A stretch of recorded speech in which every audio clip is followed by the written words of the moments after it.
আসসালামু আলাইকুম গাইস, কি অবস্থা? আশা করি তোমরা সকলে ভালো আছো। এটা হচ্ছে আমার সব থেকে একটা পছন্দের জায়গা। মানে পছন্দের জায়গা বলতে রাস্তাটা আমার অনেক পছন্দের। দেন এখানে এত পরিমাণ বৃষ্টি হচ্ছে, বাইক নিয়ে যাওয়া যাচ্ছে না।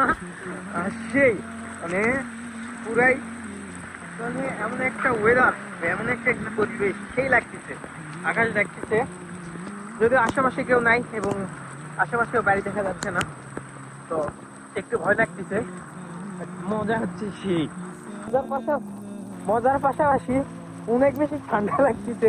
মানে হাত পা থর করে শুধুমাত্র কাঁপতেছে, এত পরিমাণ ঠান্ডা। মানে অনেক দূরে বাতাস হচ্ছে আর আশেপাশে কিছু দেখা যাচ্ছে না। অনেক পরিমাণ মানে একদম বৃষ্টিতে পুরো এরিয়া সাদা হয়ে গেছে আর আমার হাত থর করে কাঁপতেছে। তো এই আজকে থেকে বৃষ্টিতে গোসল দিছ অবশ্যই জানাবা। তো দেখা যাচ্ছে নেক্সট কোনো ভিডিওতে। আজকের জন্য আল্লাহ হাফিজ।